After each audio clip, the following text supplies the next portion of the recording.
The microphone screeched across the entire hall, slicing through my ears like a blade.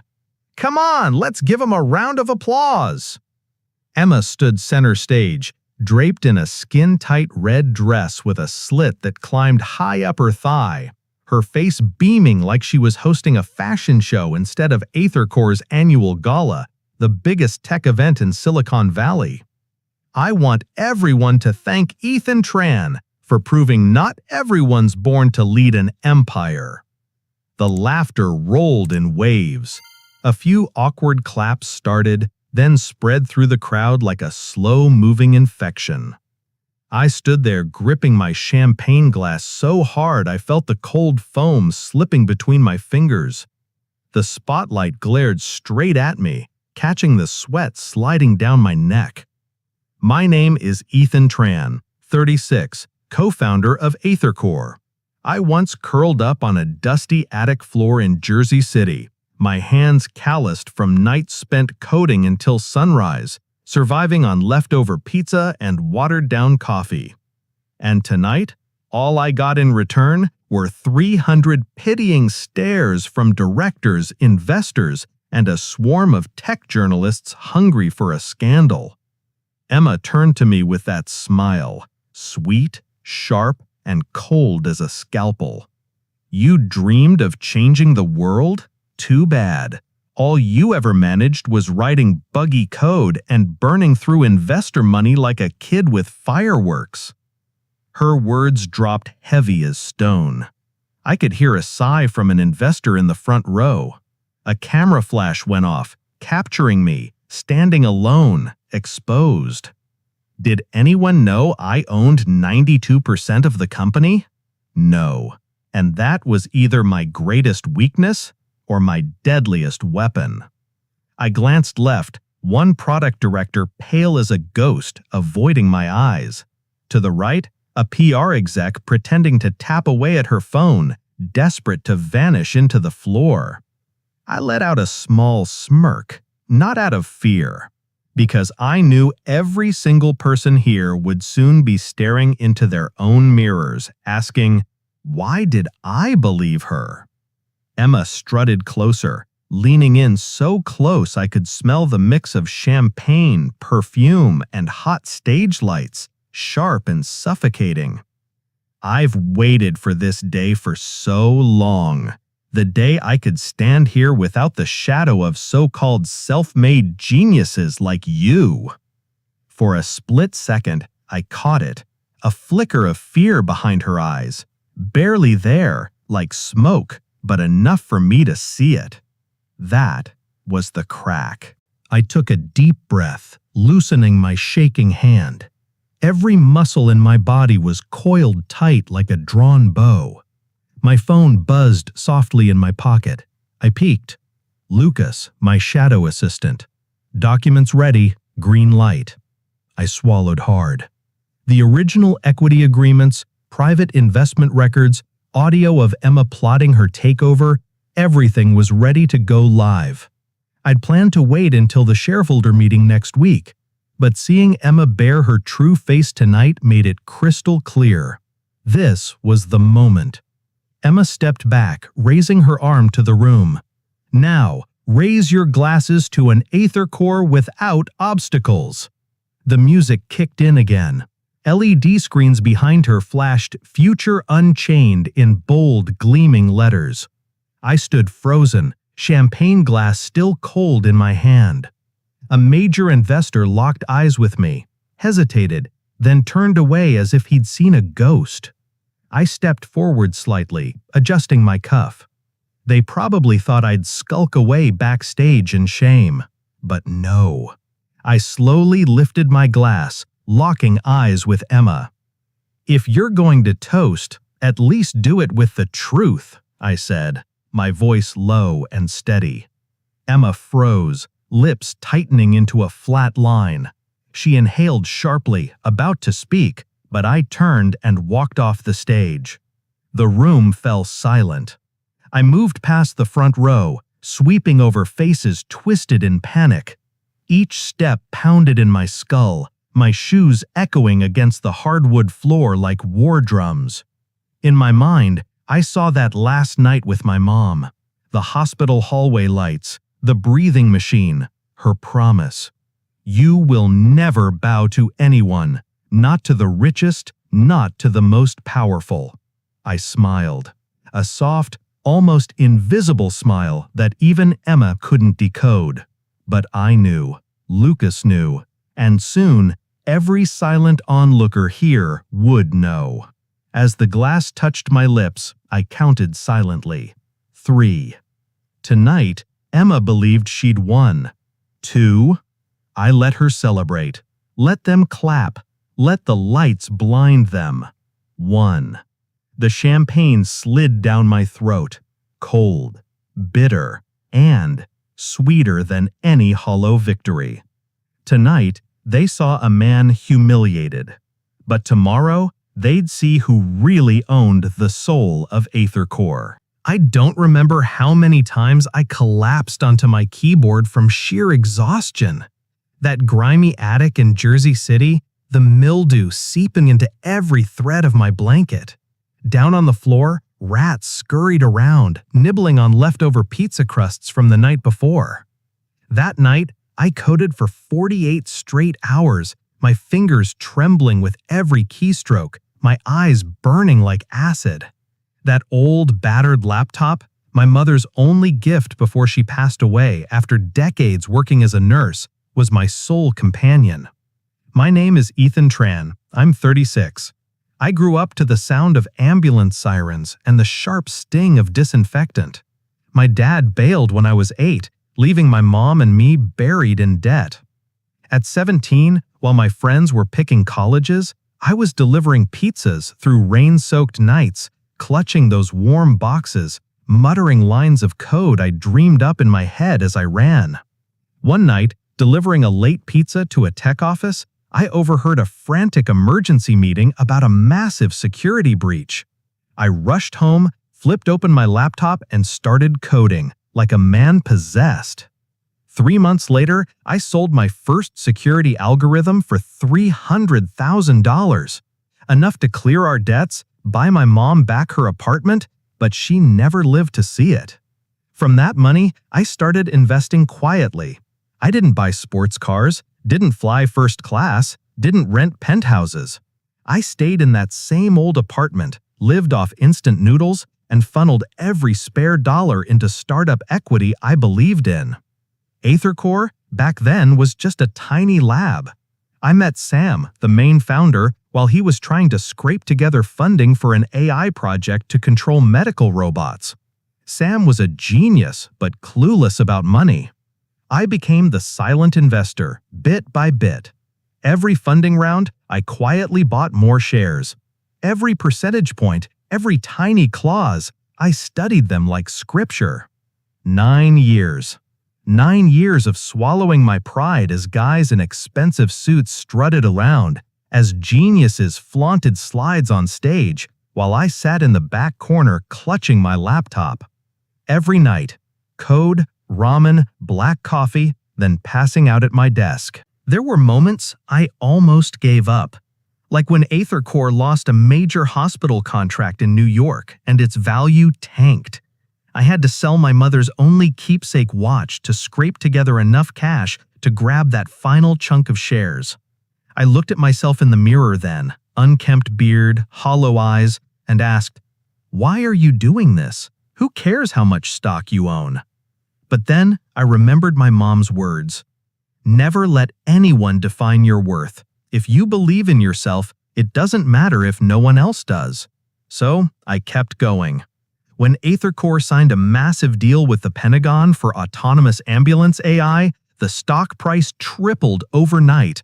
Me, a no-name pizza boy, suddenly held the majority stake in the company. Lucas, the only person who knew my secret, once asked me, "Why don't you make it public? Why let them all think you're just some mediocre engineer?" I laughed. Because nothing is more dangerous than letting your enemy know what you're thinking. Emma came in last year, all star power and hype. 3 successful startups, Forbes women cover, heiress to a Chicago real estate dynasty. The first time we met, She flashed that fake smile, her handshake cold as ice. "So you're Ethan Tran? Heard you're real good at burning budgets," she said, her voice sugary but barbed. I just smiled. Emma won over investors fast with flashy slides, big talk about global scaling, and cleansing outdated engineer mindsets. I watched quietly, nodded in every meeting, signed every report, let her think I was a weak pawn. But at the gala, when she stepped onto that stage, I knew this was her final move.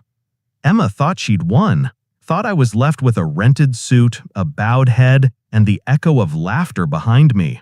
What no one knew was that Lucas had the original equity agreements, the investment statements, and that recording of Emma plotting my ousting all queued up and ready. No one knew that me, the pizza delivery kid from Jersey, held the company's true lifeblood in my hands. I still remember that last night before I sold my first algorithm. My mom lay in her hospital bed, gripping my hand, whispering, "Never forget who you are, Ethan." Last night, before stepping into that private boardroom, I whispered the same words to my own reflection. "I know who I am, Mom. And that is exactly why I will never let anyone, not even Emma, trample the dream I bled for." Since that gala night, I no longer saw Emma as a CEO. She was just another player in a throne game, blinded by her own love for camera flashes. The next morning, Emma landed on the cover of Tech Insider. Headline: "The woman who erased the old guard. AetherCore's future begins." In her interview, she bragged about revamping the entire engineering division, cutting outdated staff, and ending the reign of conservative tech dinosaurs. I read it, nodded. Her dream wasn't bad, but it wasn't hers to claim. Lucas texted me. "Emma just signed a deal with a hacker group in Brooklyn. They've started crafting fake emails." I smirked. Emma had no clue that Lucas, my loyal IT aide, was a plant I embedded 5 years ago. She hired those hackers to impersonate the board, drafting emails accusing me of embezzlement, stealing ideas, and funneling R&D funds into private ventures. After the email blast, Emma seeded rumors that I was planning to flee to Canada, taking core tech secrets with me. Walking through the office, I could hear the whispers. Some avoided eye contact, some smirked. A young engineer, pale and stiff, wouldn't look me in the eye. I stopped, patted his shoulder. "You really believe that stuff?" He pressed his lips together, silent. I walked on. Every step felt like I was dragging boulders, but inside, my blood burned hotter than ever. While Emma played her theater outside, I was preparing the final act. Lucas sent another text. "Recording of Emma's call with the hackers is complete. Every detail captured." Emma thought she had crafted the perfect play. She came from a billionaire family, raised on boardroom power games and country club golf courses. From childhood, she was trained to master crowd optics, to force people into nodding yes at every flashy proposal. But she had a scar. Her infamous father, once stripped of his empire in Chicago because of unchecked ambition. She was obsessed with surpassing him, proving she was the ultimate predator. That scar made her blind. The next day, she called an emergency board meeting. "We need to expel Ethan immediately. If we delay, investor confidence will crash," she snapped, iPad in hand, covered in charts. An older director mumbled, "But Ethan has influence. He's a co-founder." Emma slammed the table. "The past is worthless. This is an era for disruptors." I listened from behind the frosted glass door. Lucas had planted a hidden mic inside. I sipped my coffee slowly, watching the live feed on my phone. Who would have guessed the mediocre engineer was puppeteering the whole meeting? Emma finished, then issued an official suspension order across the system. The email went out. "Effective immediately, Ethan Tran is suspended from all activities pending internal investigation. I got that email while standing on the rooftop of HQ, the cold night wind whipping through my hair, San Francisco's lights blinking in the distance. I laughed. Midnight, Lucas texted, "Contracts, recordings, evidence, ready. Just say the word." I looked down at the city, remembering my first night delivering pizza. Rain hammered my neck. The box was cold. I looked up at those glowing office towers and swore, one day I'll stand above it all. Tonight, I was standing, but not to admire the view. I was counting down.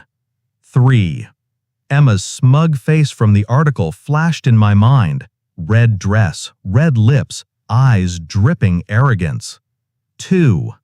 Mom's words echoed, "Your worth isn't in a diploma, it's in how you hold your ground." 1. I typed back to Lucas, "Drop the curtain." Message sent, like a bullet leaving the barrel. Inside, Emma was celebrating. She believed I'd retreat, vanish. But she never realized this game board was laid out the moment I saw that cold gleam in her eyes the first day we met. Tomorrow morning, Emma would stroll into the shareholders' meeting, still wearing that triumphant grin. But she had no idea that every marble step she took had already been shackled by invisible chains I designed. And then, when she looked up at that massive screen in the boardroom, as every face turned blank with shock, she would finally understand. This game was never hers to begin with. The AetherCore boardroom that morning was so silent you could hear a pen tapping against the glass table. Emma strutted in wearing a tight red dress, her triumphant smile stretching wide, eyes sweeping the room like a queen returning from conquest. The board members all stood, some offering weak applause. She raised a hand, climbed to the central podium, and grabbed the mic waiting for her. "I hereby announce that today, AetherCore officially enters a new era. An era without the weak. No more parasites hiding behind founder titles." A few young investors snickered. Emma raised an eyebrow, pressing every word sharply. "Ethan Tran will be eliminated from all leadership structures. He's been suspended, and I recommend a full vote to strip him of all rights." She held up her iPad, showing a single line. "Approve Ethan Tran's removal, proposed approval rate 100%. Some directors glanced at each other, uneasy. One tried to speak, but Emma cut in. "I don't need naive questions. He's sabotaged this company, stolen tech, and betrayed our trust." The entire room held its breath. Emma pressed present. The giant screen flickered, ready to display her report. But then, a recording began to play, crystal clear. "Is everything ready? Erase all of Ethan's investment records. Forge the evidence. I don't want his name on any report." Emma's voice, sharp, cold, poured into every corner of the room. Her face went pale, her hand froze over the iPad. Every pair of eyes swung to her. An older director, one who'd defended her fiercely for months, stammered, What is this, Emma?" She swallowed hard, lips quivering, her voice cracking. This is fake, a setup." Lucas rose from the back of the room. He walked forward slowly, raising a small hard drive high in the air. "I'm Lucas, IT assistant. I've served you for 3 years. All the evidence is here. Hacker payments, the plot to oust Ethan, every internal message." Emma staggered, clutching the edge of the table. A young director screamed, "Oh my God, she really plotted a corporate takeover?"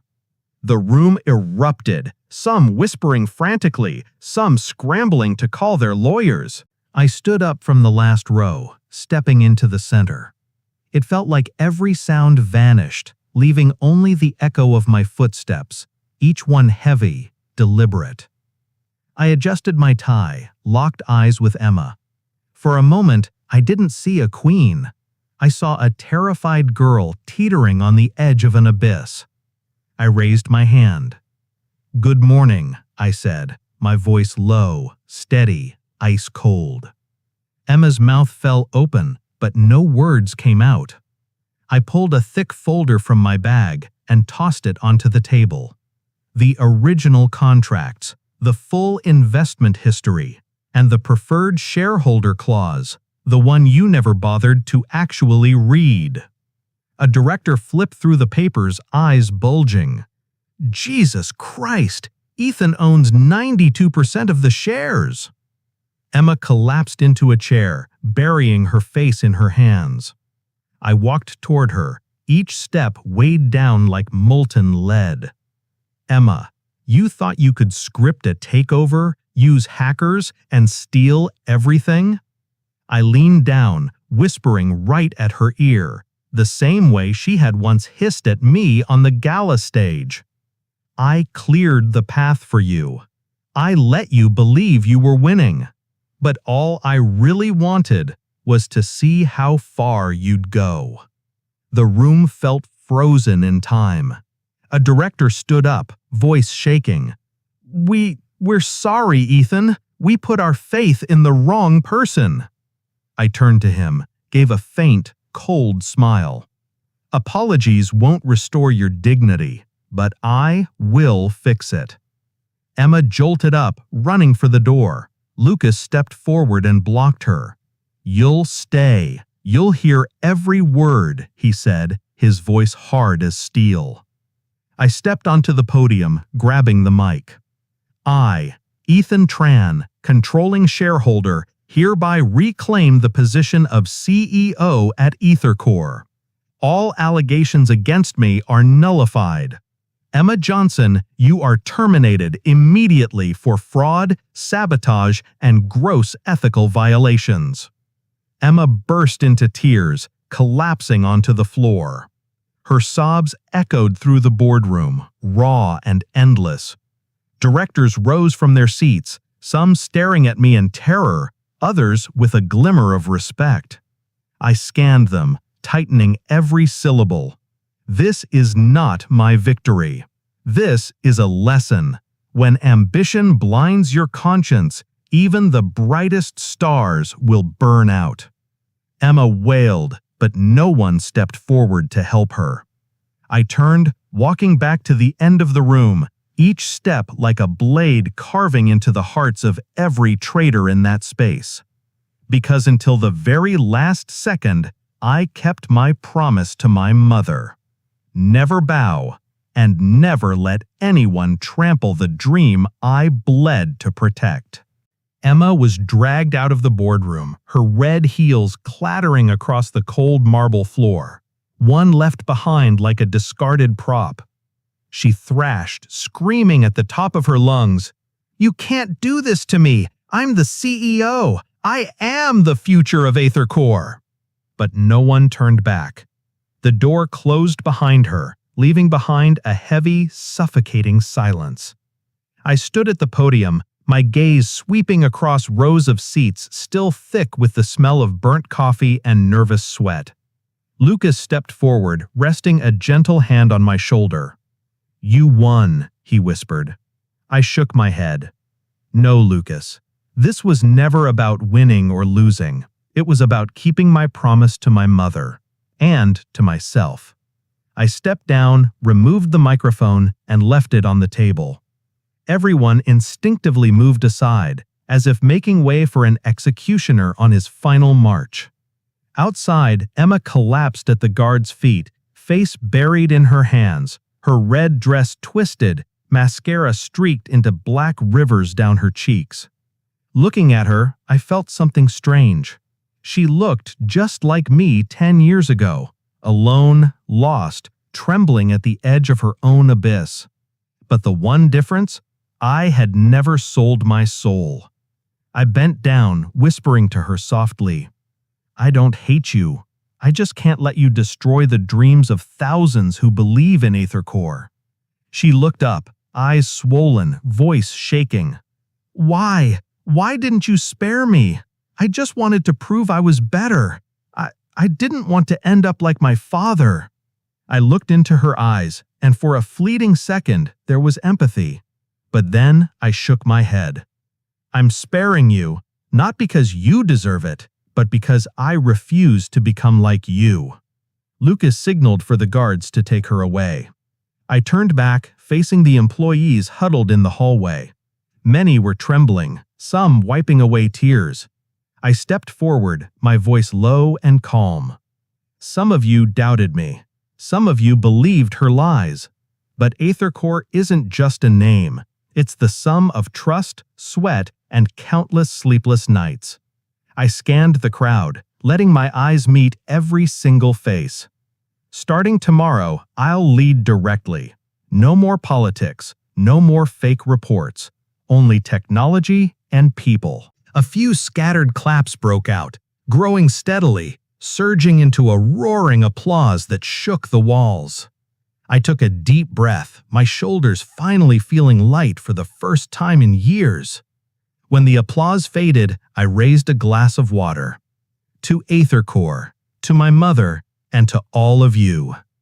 Lucas stood beside me, smiling. "You finally took the throne," he whispered.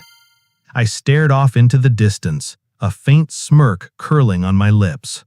A throne isn't something to brag about. It's a constant reminder to stay strong enough not to become a monster. Lucas nodded, his eyes red with emotion. I turned to the glass window, seeing my reflection, tall, gaunt, but unbroken. 10 years ago, I dreamed of standing here, but I never imagined that moment would be soaked in so many tears and so much blood. That night, I returned to my office, took off my jacket, and made myself a strong black coffee. On my desk sat an old photograph, me and my mother in that tiny Jersey City kitchen, her eyes filled with pride despite the peeling paint behind us. I placed my hand gently on the frame, whispering, "See, Mom, I never bowed." Outside, the city lights flickered like the heartbeat of a giant beast. I knew tomorrow would bring a storm, media frenzies, investors' calls, threats, and power grabs. But this time, I was ready. Because I had learned the biggest lesson of my life.